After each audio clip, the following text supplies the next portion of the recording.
अदिति, अरे ओ अदिति, आजा बेटा, मैंने आटा गूंद दिया है, तू जल्दी से रोटियां सेक ले, तेरे पापा आते ही होंगे ऑफिस से।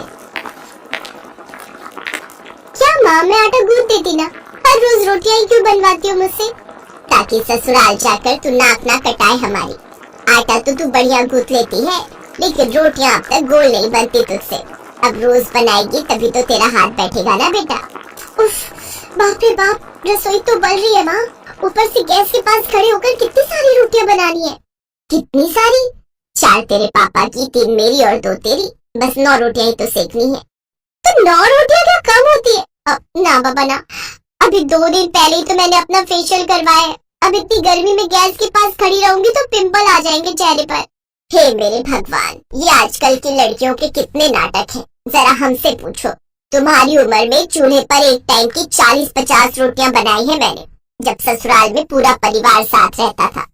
हाँ तो आपका ससुराल भी तो कितनी बढ़िया जगह था, मस्त पहाड़ों के बीच, जहाँ कभी गर्मी पड़ती नहीं, ऊपर से स्नोफॉल के मजे अलग से। आहा, कितना मजा आता होगा ना। तुझे ऐसा लगता है तो ठीक है, कल ही तेरी मासी से बात करती हूँ कि वही पहाड़ों पर ही ढूंढ ले तेरी ससुराल। अब सच माँ, ये तो एकदम धांसू आइडिया है, लेकिन ये मेरे दिमाग में पहले क्यों नहीं आया? ठीक है, तो फिर तेरा, आप आज के आज मासी से बात करो और उनसे बोलो कि ससुराल कैसा भी चलेगा, लेकिन मेन शर्त ये है कि लड़का वहीं का रहने वाला हो और उसका घर एकदम पीक पर, मतलब कि ऊंचाई पर होना चाहिए, जहाँ जमकर स्नोफॉल होती हो। वाह, कितना बढ़िया हो जाएगा फिर तो। स्नोफॉल देखने के लिए न छुट्टी लेने की जरूरत और न इस गर्मी से जूझने की टेंशन। चलो माँ, अब आप रोटियां बनाओ, मैं तब तक ये डिसाइड करती हूँ कि शादी के बाद अपने रिसेप्शन पर मैं क्या पहनूंगी। ये कहकर अदिति हंसते हुए अपने कमरे में चली गई। क्या होगा इस लड़की का, एकदम बावली है। चलो अब रोटियां तो मुझे ही बनानी पड़ेगी, मैडम तो गई अपने पहाड़ी ससुराल के सपने बुनने। अरे कौन जा रहा है ससुराल, तुम या मैं? कम से कम ये तो बता दो। अजी मेरा कोई मन नहीं है, न अपने ससुराल जाने का और न ही आपको कहीं भेजने का। वो तो आपकी लाडली है जिसे अब नया फितूर चढ़ा है, कहती है शादी करेगी तो किसी पहाड़ी लड़के से। अब बताओ, ऊंचे पहाड़ पर ससुराल चाहिए इसे। अब आप ही समझाइए इसे कि कितनी दिक्कतें होती है पहाड़ पर, जिनसे हार कर हम यहाँ आ बसे। हमारा वक्त अलग था विभा, लेकिन अब पहाड़ों पर भी काफी तरक्की हो गई है, पहले से बहुत बदल गया है पहाड़ी जीवन। अरे कितना भी बदल गया हो, लेकिन यहाँ जितनी सुविधाएं तो नहीं है ना वहाँ पर अभी भी। और ये आपके विचार अचानक से कैसे बदल गए? आपके कहने पर ही तो हम अपनी जॉइंट फैमिली छोड़कर यहाँ दिल्ली आए थे। दिल्ली आना हमारी जरूरत भी थी और मजबूरी भी। मुझे यहाँ अच्छी सैलरी ऑफर हो गई थी और तुम वहाँ परेशान भी थी, और सच कहूँ तो ऐसा संयोग भी बन रहा है कि शायद अदिति का ससुराल पहाड़ों पर ही हो जाए। हैं? अब साफ साफ कहिए ना, क्या बात है? आज लंच के वक्त तिवारी जी से काफी देर बातें हो गई। बातों बातों में अदिति के लिए एक रिश्ता बताने लगे।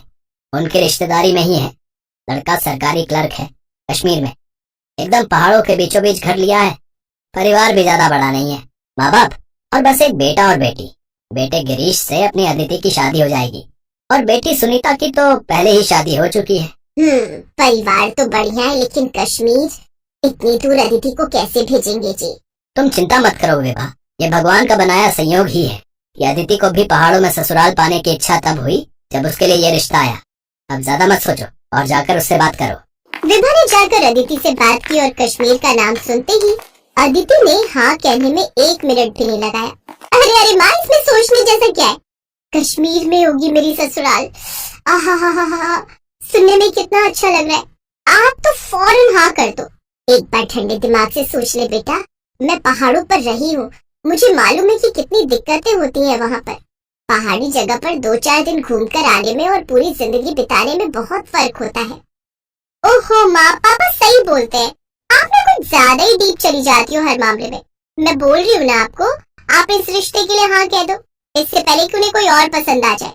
अरे पर एक बार लड़के की फोटो तो मंगवा ले, उसकी भी कोई जरूरत नहीं है माँ। पापा ने देखा तो है ना फोटो, अगर उन्हें पसंद है तो मुझे भी पसंद है।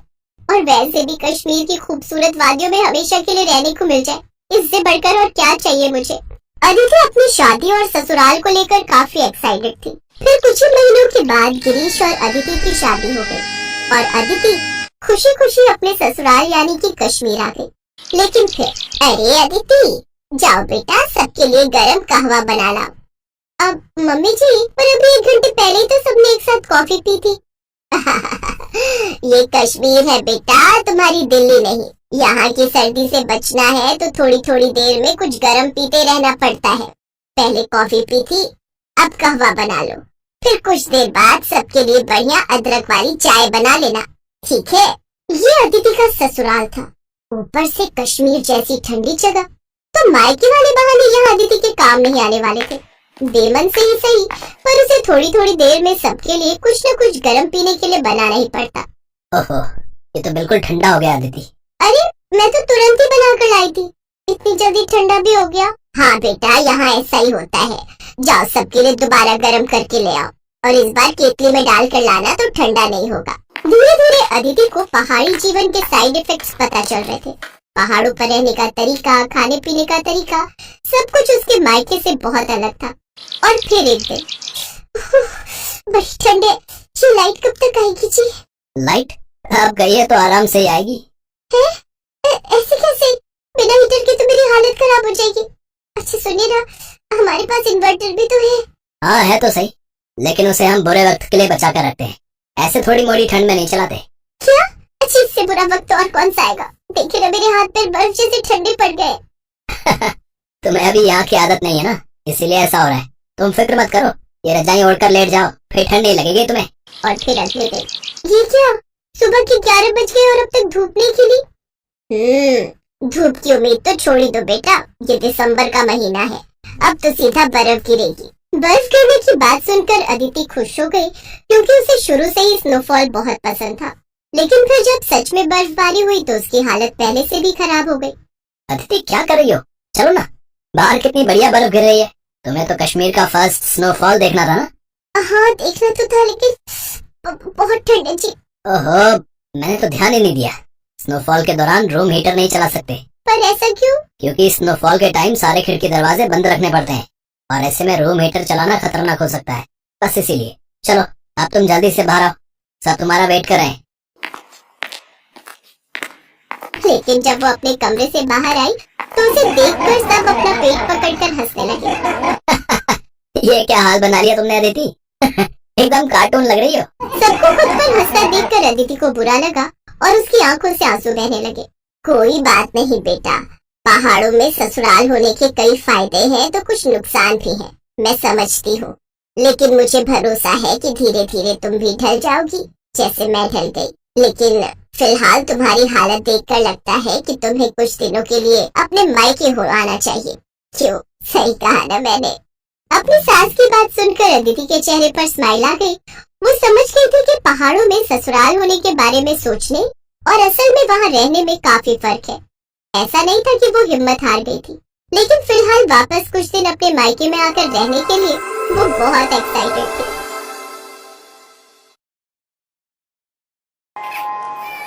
भैया जी मदद करो, मेरा बच्चा भूखा है, कुछ पैसे दे दो, बड़ी मेहरबानी होगी। भगवान जाने इन गरीबों का क्या होगा, एक तो अंधी है, ऊपर से छोटा बच्चा भी गोदी में पकड़ रखा है। क्या करूं, मुन्ना तो रोई जा रहा है। चुप हो जा मेरे बेटे। अरे संभल कर बहन, अभी रेलवे ट्रैक पर गिर जाती। रजनी मेरी बहन इस हालत में। कौन? आवाज तो सुनी सुनी सी लगती है। अमर भैया? हाँ मेरी बहन, मैं तेरा भैया अमर। ये सब क्या हो गया? मैंने बहुत बड़ी गलती कर दी भैया, मुझे माफ कर दो। सतीश ने मुझे धोखा दे दिया भैया, आज उसी के कारण मेरी आंखों की रोशनी चली गई। उस दिन जब रजनी के साथ आखिर ऐसा क्या हुआ जो उसे इतने पैसे वाले घर की होने के बाद भी आज ये दिन देखने पड़ रहे थे। रजनी अपने भैया भाभी की लाडली बहन थी, उसके पास पैसों की कोई कमी नहीं थी, वो रानियों की तरह अपने घर में रह रही थी। भैया मुझे इस भाई दूज पर सोने का सबसे महंगा जड़ाऊ हार ही चाहिए। हाँ मेरी प्यारी बहन, ले लेना। पूनम तुम आज ही रजनी के साथ सुनार की दुकान पर चली जाओ। रजनी बहुत खुश थी, वो अपने भैया भाभी के साथ बहुत घुल मिल कर रहती थी। पर अचानक एक दिन रजनी की जिंदगी में सतीश नाम का एक लड़का आता है। रजनी सतीश के बारे में कुछ नहीं जानती थी। रजनी मैं तुमसे बहुत प्यार करता हूँ, पर मैं तुम्हारी तरह पैसे वाला नहीं हूँ। ऐसा मत कहो सतीश, मैं भी तुमसे बहुत प्यार करती हूँ। रजनी इस प्यार का क्या फायदा, तुम्हारे भैया तुम्हारी शादी मेरे साथ कभी नहीं होने देंगे। तुम चिंता मत करो सतीश, सब हो जाएगा। मैं भैया से हमारी शादी के बारे में बात करूंगी।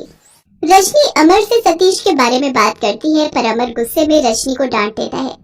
तुम्हारा दिमाग खराब हो गया रजनी। तुम्हें पता भी है उस लड़के का ना कोई काम ना कोई धंधा, फिर भी तुम उससे शादी करने के लिए कह रही हो। मैं तुम्हारी शादी उससे कभी नहीं होने दूंगा। मैं सतीश से प्यार करती हूँ और मैं उसी से शादी करूंगी। रजनी गुस्से में अपने कमरे में चली जाती है। अमर रजनी का रिश्ता एक ऊंचे घराने में तय कर देता है और शादी के दिन रजनी सतीश को फोन करती है। सतीश, मैं ये शादी नहीं करूंगी। अगर तुम मुझे लेने नहीं आए तो मैं जहर खाकर अपनी जान दे दूंगी। एक काम करो रजनी, हमें यहाँ से भागना होगा। जैसा मैं कहता हूँ वैसा करो, मैं सब संभाल लूंगा। मैं तुम्हारा इंतजार करूंगा, तुम तैयार रहना। रजनी अपने बैग में शादी के सारे जेवर, कैश और कुछ कपड़े रखकर सतीश के साथ भाग जाती है। अमर, रजनी अपने कमरे में नहीं है। लगता है सतीश के साथ भाग गई है। उसकी सहेली रितु ने उसे बाइक पर बैठकर जाते हुए देख लिया था। रजनी, तुमने ऐसा क्यों किया? तुमने अपने भविष्य पर कुल्हाड़ी मार ली। मैं जानता हूँ वो लड़का सही नहीं है।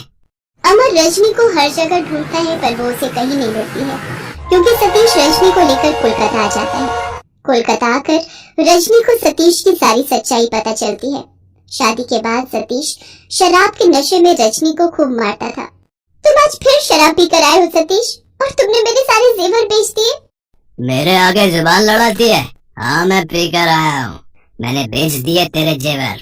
बोल क्या कर लेगी? भैया सही कह रहे थे, तुम अच्छे इंसान नहीं हो। तुमसे शादी करना मेरी सबसे बड़ी भूल थी। सतीश ऐसे गुस्से में रोजाना रजनी को मारता पीटता था। रजनी अब एक बच्चे की माँ बन चुकी थी। मुझे घर का राशन और मुन्ना के लिए दूध लाना है, और तुम यहाँ बैठकर दोस्तों के साथ शराब पी रहे हो। तुम्हें शर्म आनी चाहिए। मेरे दोस्तों के सामने मेरा अपमान करती है। तुझे आज मैं नहीं छोड़ूंगा। सतीश गुस्से में रजनी को धक्का दे देता है। रजनी के सिर पर गहरी चोट आती है और वो लहूलुहान हो जाती है। सतीश उसे उसी हालत में छोड़कर वहाँ से भाग जाता है। अरे भाई, बेचारी को बहुत चोट आई है, कोई उठाकर इसे अस्पताल ले चलो। लगता है ये इसी का बच्चा है जो तेज तेज रो रहा है। हाँ, इसका नाम रजनी है, ये इसी का बच्चा है। कुछ लोग उठाकर रजनी को हॉस्पिटल लेकर जाते हैं, पर रजनी की आंखों की रोशनी चली जाती है। सतीश का कहीं कुछ भी पता नहीं था। सतीश ने मेरे सारे जेवर बेच दिए। मुझे धोखा देकर वो भाग गया। अमर भैया आप सही कहते थे, सतीश अच्छा लड़का नहीं है। वो मुझे और मेरे बच्चे को इस साल में छोड़कर भाग गया। आप बीती सुनाते सुनाते रजनी की आंखें आंसुओं से भर जाती हैं और वो बहुत तेज फूट फूट कर रोने लगती है। मेरी बहन, तूने इतने दुख झेले और मुझे एक बार भी खबर देने के बारे में नहीं सोचा। तू अपने घर लौटकर क्यों नहीं आई?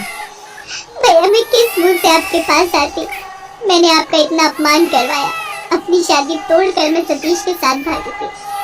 आपके समाज में कितनी बदनामी हुई होगी। नहीं रजनी, ऐसा मत सोच। तू मेरे लिए जान से भी प्यारी है मेरी बहन। चल अब अपने घर चल। ला, मुन्ना को मैं पकड़ता हूँ। अमर रजनी और मुन्ना को घर ले आता है।